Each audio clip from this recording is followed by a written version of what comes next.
I would like to think that I am improved as an entertainer, and I like to get the rapport with an audience because it's a give and take thing. If you can do that, it works. Elvis Presley had a secret that would shock the world. Behind that charming smile and those legendary hip movements, the king of rock and roll harbored intense hatred for certain Hollywood actresses. We're not talking about professional disagreements or minor on-set tensions. This was deep, personal, soul-crushing hatred that ate away at him for years. In 1968, during a private conversation with his longtime friend and bodyguard, Red West, Elvis made a confession that revealed the darkness beneath his golden image.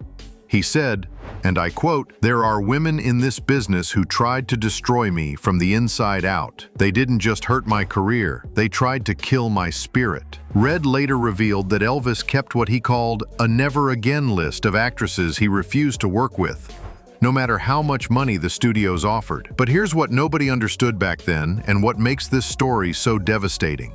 Elvis's hatred wasn't really about these women at all. It was about something much deeper. Something that went back to his childhood in that tiny two-room house in Tupelo, Mississippi. Picture this, a young Elvis Presley wearing secondhand clothes that didn't fit right, getting bullied at school for being different. His classmates mocked his long hair, his love for gospel and blues music, even the way he moved. Teachers looked right through him like he didn't exist. That little boy learned early that respect wasn't given. It had to be earned, demanded, and fiercely protected. When Elvis finally made it to Hollywood, he thought those days were behind him. He was the king now. Millions of fans screamed his name, bought his records, and worshipped the ground he walked on. But here's the psychological truth that destroyed him. Deep down, Elvis was still that scared, poor kid from Mississippi, desperately afraid that someone would expose him as a fraud. Every time an actress challenged him, questioned his authority, or treated him like just another actor instead of the superstar he'd fought so hard to become, it triggered that old childhood trauma. It wasn't just disrespect, it was a direct attack on the identity he'd built to survive. His inner circle knew exactly which buttons to avoid.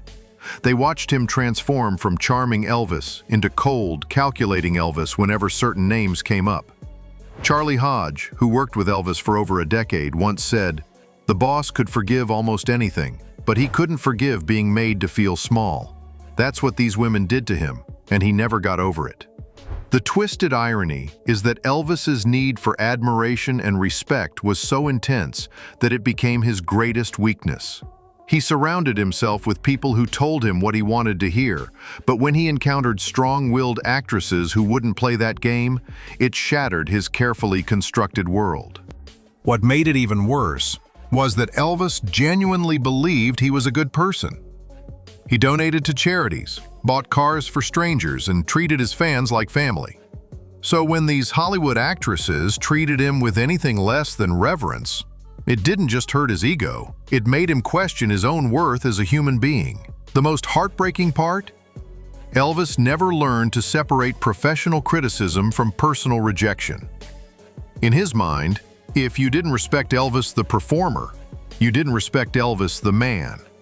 And for someone who'd spent his entire life fighting for respect, that was unforgivable. This psychological wound ran so deep that it affected every relationship he had with women for the rest of his life. He became suspicious, guarded, and yes, capable of the kind of hatred that would shock anyone who only knew his public persona. The 6 actresses we're about to discuss didn't just hurt Elvis's feelings or bruise his ego. They reopened old wounds, triggered buried trauma, and reminded him of every moment in his life when he felt powerless and small. And for the king of rock and roll, that was the one thing he could never, ever forgive. Now let me tell you about the women who committed the ultimate sin in Elvis's eyes. They tried to control him. And nothing, absolutely nothing, triggered Elvis's rage faster than being told what to do by someone he considered beneath him in the Hollywood hierarchy. First up, Anne Helm. Beautiful, talented, and completely oblivious to the psychological landmine she was walking into when she signed on for Follow That Dream in 1962. From day one of filming, Ann made a fatal mistake that would haunt Elvis for years. She started giving him acting advice. Picture this scene.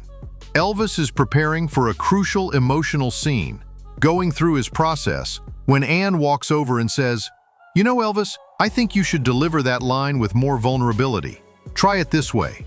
The entire set went silent. Elvis's jaw tightened, his eyes flashed, but he said nothing. That was the moment Ann Helms sealed her fate. But it didn't stop there.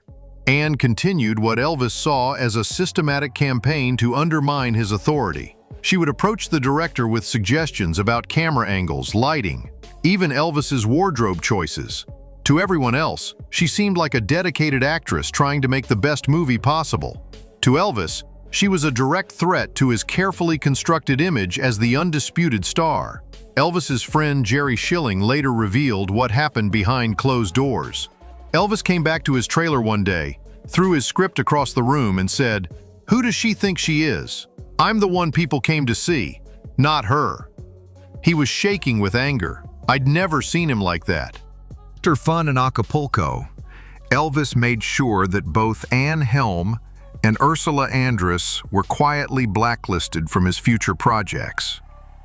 He never spoke about them publicly, but privately, he carried the psychological scars of feeling diminished by women who refused to worship at his altar. But the control freaks were nothing compared to the women who committed the ultimate betrayal. They broke Elvis's heart by rejecting everything he stood for. These weren't just professional slights or ego bruises. These were soul-crushing moments that left Elvis questioning his entire identity and worth as a human being. Joan Blackman was the first to deliver a blow that nearly destroyed Elvis's Hollywood dreams. During the filming of Blue Hawaii in 1961, everything seemed perfect. The chemistry was electric, the scenes were magical, and Elvis believed he'd found not just a great co-star, but someone who truly understood his artistic vision. Then came the comment that changed everything. During a casual conversation with a film critic visiting the set, Joan made what she probably thought was an innocent observation. "Elvis is a wonderful singer, but let's be honest. He's a singer making movies, not really an actor." Those words traveled fast in Hollywood, and when they reached Elvis, they hit him like a physical blow. Here's what made it so devastating. Elvis had spent years fighting to be taken seriously as an actor. He'd studied method acting, worked with acting coaches, and poured his heart into every performance. When Joan reduced him to just a singer, she wasn't just criticizing his craft. She was dismissing his dreams, his aspirations, and his desperate need to be seen as more than a musical novelty. But the betrayal went deeper than professional criticism. Elvis had opened up to Joan between takes, sharing his insecurities about Hollywood, his fears about being typecast, and his genuine passion for acting. He trusted her, and in his mind, she took that trust and used it to publicly diminish him. The psychological damage was immediate and brutal. Elvis's close friend Lamar Fike later revealed, after Elvis heard what Joan said, he became paranoid about every actress he worked with. He started questioning whether any of them actually respected him, or if they were all just using him for career opportunities. Elvis never confronted Joan directly, but he made sure she knew where she stood. The warm, friendly Elvis disappeared, replaced by a cold, professional stranger who delivered his lines and nothing more. When they wrapped Blue Hawaii, Elvis personally ensured that Joan Blackman would never appear in another Elvis Presley film. But if Joan's betrayal wounded Elvis's professional pride, Dolores Hart's decision shattered his entire worldview. The psychological damage was devastating. Elvis had built his entire identity around being the center of attention, the one everyone looked to for guidance. When Ann treated him like an equal instead of a king, it triggered every insecurity he'd ever had about his acting abilities. Remember, Elvis desperately wanted to be taken seriously as an actor, not just a singer who happened to make movies. The situation reached a breaking point during the final week of filming. Anne had the audacity to suggest that Elvis was rushing through his lines and needed to slow down for emotional impact. That night, Elvis made a phone call to his manager, Colonel Parker, and delivered an ultimatum that would become legendary in Hollywood circles. "I will never work with that woman again. I don't care if she's the last actress on earth." Then came Ursula Andress, and if Anne Helm was a psychological challenge, Ursula was an all-out war. Fresh off her triumph as the first Bond girl in Dr. No, Ursula arrived on the set of Fun in Acapulco in 1963 with something Elvis had never encountered before: complete indifference to his star power. She didn't ask for his autograph, didn't gush about his music, didn't even seem impressed that she was working with Elvis Presley. To her, he was just another actor. But here's what made it worse. Ursula was a force of nature who commanded every scene she was in. Her presence was so powerful that Elvis found himself being upstaged in his own movie. For someone whose entire self-worth was built on being the most magnetic person in any room, this was psychological torture. The crew members noticed it immediately. During rehearsals, Elvis would try to dominate scenes with his usual charm and charisma. But Ursula's European sophistication and natural screen presence made him look like an amateur. She didn't even have to try. She just existed, and suddenly Elvis wasn't the most interesting person on set anymore. What destroyed Elvis emotionally was that Ursula never acknowledged his superiority. She treated him with professional courtesy, nothing more. She wouldn't defer to him, wouldn't let him take the lead in their scenes, and worst of all, she had her own ideas about how every scene should be played. When Elvis suggested changes, she would politely disagree and offer alternative approaches. The breaking point came during a romantic scene where Elvis was supposed to sweep Ursula off her feet. Instead of melting into his arms like every other leading lady had done, Ursula maintained her composure and delivered her lines with such commanding presence that Elvis felt like a prop in his own movie. That night, Elvis told his entourage something that revealed the depth of his psychological wound. "She makes me feel like I'm nobody special, like I'm just some guy who got lucky." For Elvis, that was the worst possible feeling: being ordinary, being forgettable, being just another actor instead of the king. Dolores was different from every other actress Elvis had worked with. She was kind, intelligent, deeply spiritual, and genuinely seemed to care about Elvis as a person, not just as a star. They'd worked together on Loving You and King Creole, and Elvis had developed real feelings for her. Not just romantic attraction, but deep respect and admiration. Then, in 1963, at the height of her career and at just 24 years old, Dolores made an announcement that left Elvis completely stunned. She was leaving Hollywood to become a nun. For most people, this would have been surprising, but ultimately respectful. For Elvis, it was a personal rejection of everything he believed in. In his mind, Dolores wasn't just choosing God over Hollywood. She was choosing a life of poverty and obscurity over the wealth, fame, and excitement that Elvis offered. The psychological impact was devastating, because Elvis genuinely believed that fame and success were blessings from God. He saw his career as a divine gift, and when Dolores walked away from that world, it felt like she was rejecting not just his lifestyle, but his entire value system. Elvis confided to his spiritual advisor, Reverend Hamill, "If what I've built is so wrong, if this life is so empty, then what does that make me? Am I the devil leading people astray?" The betrayal cut so deep because Elvis had genuine feelings for Dolores. He'd imagined a future with her, seen her as someone who could understand both his fame and his spiritual struggles. When she chose the convent over him, it confirmed his deepest fear, that underneath all the success and adoration, he was fundamentally unworthy of real love. Years later, Elvis would still bring up Dolores in conversations, always with a mixture of respect and pain. He never spoke badly about her decision, but friends could see the wound had never healed. She'd shown him that some things were more important than being Elvis Presley. And for someone whose entire identity was built on being the king, that was an unbearable truth. By 1968, Elvis thought he'd learned how to protect himself from the psychological warfare of Hollywood actresses. He'd built walls, kept his distance, and surrounded himself with people who understood his need for respect and admiration. Then Nancy Sinatra walked onto the set of Speedway, and everything Elvis thought he knew about power dynamics in Hollywood got turned upside down. This wasn't just another actress challenging Elvis. This was the daughter of Frank Sinatra.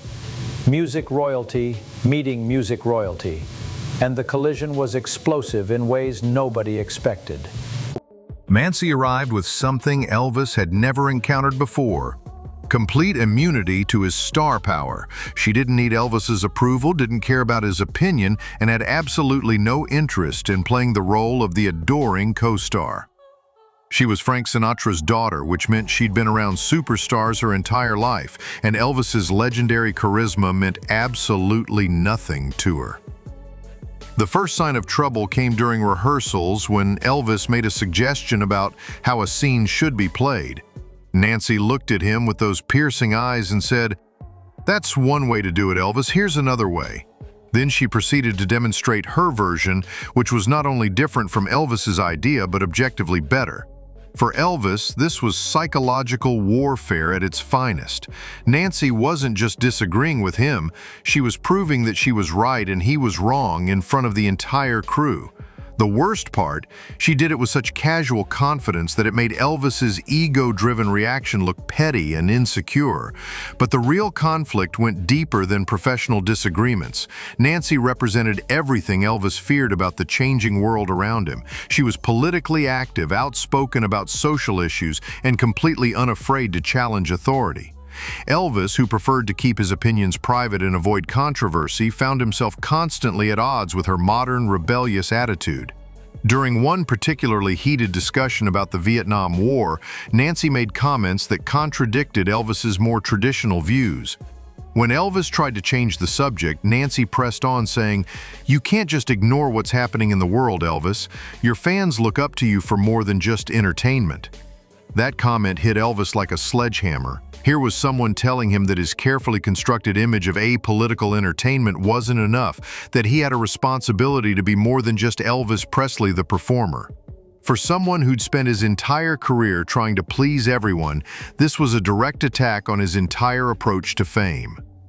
Nancy Sinatra wasn't just another actress Elvis disliked. She was the final straw that broke his willingness to work with women who challenged him. She represented everything he feared about losing control, about being seen as ordinary, about being just another entertainer in a world full of talented people. The tragedy is that Elvis's hatred for these 6 actresses revealed his own deepest wounds. They didn't make him hate them. They made him hate the parts of himself he could never accept. The insecure boy from Mississippi, who never felt like he was enough, no matter how many people screamed his name. Which revelation shocked you the most? Elvis's secret blacklist or Nancy Sinatra's brutal honesty? Drop your thoughts in the comments below and smash that subscribe button for more explosive Hollywood secrets.